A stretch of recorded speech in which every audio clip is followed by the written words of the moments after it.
রোজা রেখে যদি কেউ ইচ্ছাকৃতভাবে ভেঙে ফেলেন তাহলে সেক্ষেত্রে তার করণীয় কি? তিনি কি একটি রোজা কাজা রাখলেই হবে, নাকি তার সাথে আরো টানা 60টা রোজা কাফারা রাখতে হবে?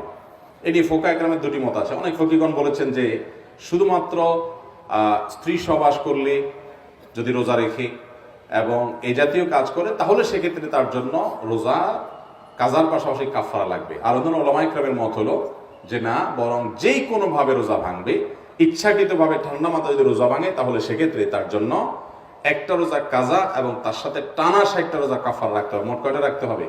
61টা। এবং টানা রোজা রাখতে গিয়ে যদি মাঝখানে কোনো গ্যাপ তৈরি হয় তাহলে আবার শুরু থেকে রাখতে হবে।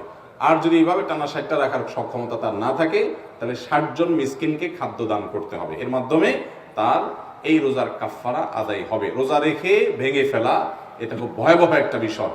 একেবারে রাখলো না কেউ, আল্লাহর কাছে মাফ চাইলো, কাজা আদায় করলো, আল্লাহ মাফ করতেও পারেন, কিন্তু রাখার পরে এরপর ভেঙে ফেলা, বিশেষ করে অলসতার কারণে, কেউ ভেঙে ফেললো অসুস্থতার কারণে, দেয়ালে পিঠ থেকে গেছে, জীবন অবসান হওয়ার আশঙ্কাও তৈরি হয়েছে, তার জন্য জায়েজ আছে, তিনি ভেঙে ফেলতে পারেন, কিন্তু ঠুনকো অজুহাতে রোজা ভেঙে ফেলা জায়েজ নয়।